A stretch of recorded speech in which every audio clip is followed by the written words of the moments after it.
साहेबांच्या कुठल्याही वक्तव्यावर मी काय प्रतिक्रिया देऊ इच्छित नाही.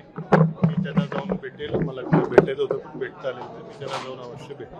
तुमच्यावर कुठला दबाव होता का? नेमका तुम्ही प्रवेश का केलेला आहे? तुमच्यावर आरोप होता? नाही, मी वेळोवेळी आपल्या सर्व माध्यमांना सांगितलेलं आहे प्रवेशाचे कारण की इथं जमलेले सर्व कार्यकर्ते आहेत. सर्वांची इच्छा असेल, सर्वांचं राजकीय भवितव्य बघता बोलू का? त्या सर्वांच्या इथे जमलेले माझे सर्व असंख्य कार्यकर्ते आहेत. त्या सर्वांचं राजकीय भवितव्य बघता सर्वांच्या इच्छेचा आदर करून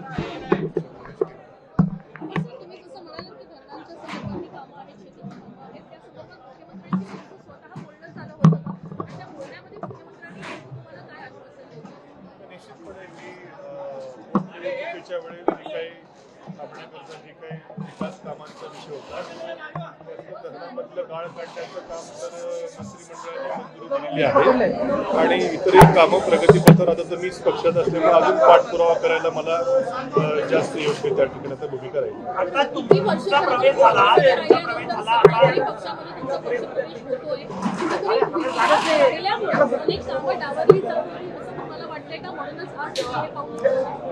निश्चितपणे विरोधी पक्षात असताना मी माझी भूमिका प्रामाणिकपणे पार पाडली, परंतु त्याची मोठी किंमत माझ्या मतदारसंघाला देखील चुकवावी लागली.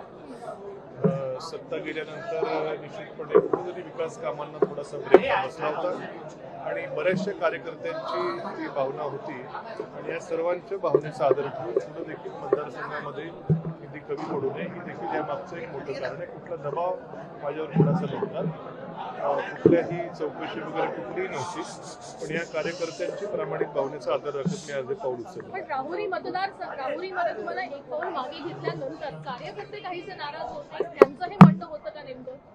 नाही, आता कसं आहे त्यावेळेसची ती निवडणुकीच्या वेळेची सगळी भूमिका असते, काही समंजसपणाचे निर्णय घ्यावे लागतात. कार्यकर्ते त्यावेळेस नाराज होते, पण आता तुम्हाला उत्साही दिसत असते. जयंत पाटील यांची आता पहिली प्रतिक्रिया समोर येते. त्यांचं म्हणणं आहे की त्यांचा तुमच्याशी संपर्क होत नाहीये आणि तुमच्या पक्षप्रवेशाबद्दल देखील त्यांना कल्पना नाही. माझी गेल्या काही दिवसामध्ये त्यांच्याशी काही बोलणं माझं झालेलं नव्हतं. माझं शेवटचं बोलणं राजकीय विषयासंदर्भात हे राहुरी विधानसभेच्या पोटनिवडणुकीच्या वेळेस साधारणपणे त्या आसपास झालं असावं. त्यानंतर राजकीय विषयावर मी त्यांच्याशी काही चर्चा केली. काल प्रवेश झाला, मामा जयंत पाटील यांचा सुद्धा जयंत पाटील जे आहेत भाजपमध्ये येतील अशी चर्चा जी आहे ती राजकीय वर्तुळात पाहायला मिळत होती. ते सुद्धा येतील का? तुम्ही आलात तर नाही, त्यांच्या माझ्या प्रवेशाचा आणि त्यांच्या राजकीय समीकरणाचा काही संबंध नाही. आम्ही जरी नातेवाईक असलो, ते माझे मामा असले, मी त्यांचे भाचे असलो, तरी देखील आमच्या दोघांच्याही मतदारसंघाची राजकीय समीकरणं ही वेगळी वेगळी आहेत. त्यांच्या राजकीय उंची त्यांची राजकीय उंची खूप मोठी आहे, राजकीय अनुभव खूप मोठा आहे. त्यामुळे माझ्या प्रवेशाचा त्यांच्या पुढच्या राजकीय दिशेशी अर्थार्थी कुठला संबंध हा अजिबात नाहीये.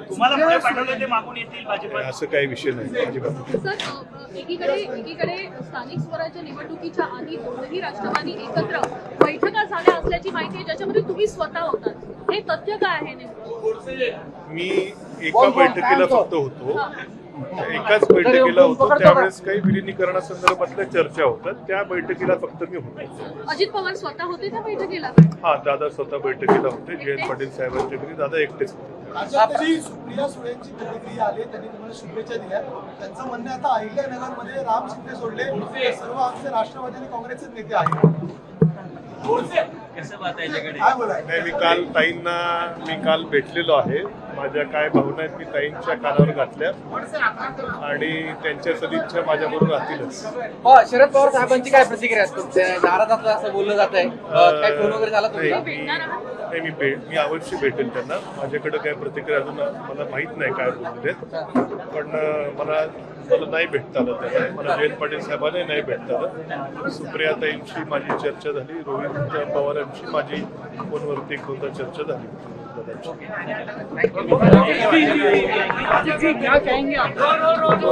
अरे, हिंदी माझं एवढं चांगलं नाही.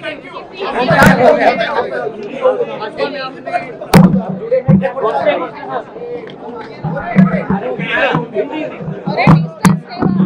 क्या कहना चाहेंगे आज आपने पक्ष में प्रवेश किया है, क्या कहना मैं अभी मेरे सभी जो पार्टी वर्कर है जो मेरे कॉन्स्टिट्यूंसी से है उन सभी की इच्छा थी कि अभी हम लोग सत्ता पार्टी की ओर जाए.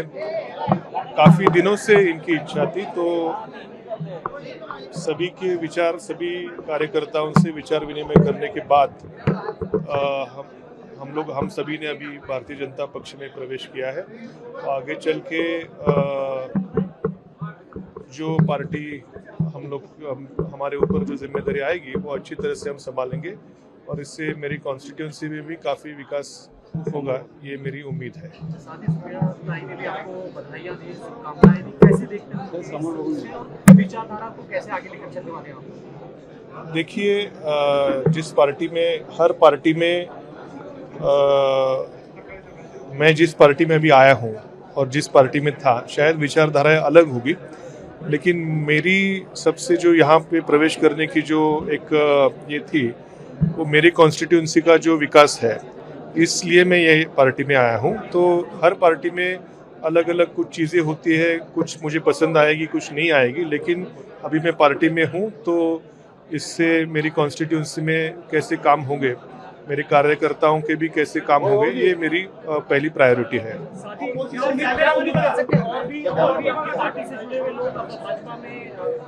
नहीं, इसके बारे में मैं कुछ नहीं कहूँगा.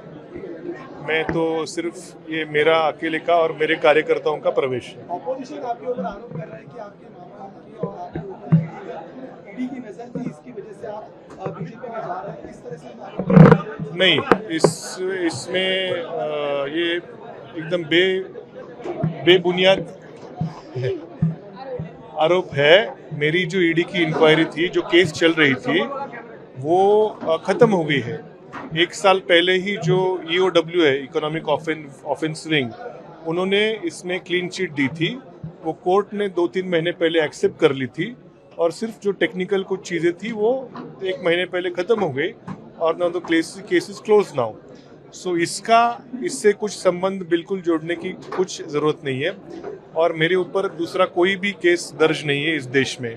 सो ऐसी कौन सी इंक्वायरी भी मेरी चल नहीं रही है. सो इस चीज़ से कुछ जोड़ना बराबर नहीं, उचित नहीं होगा.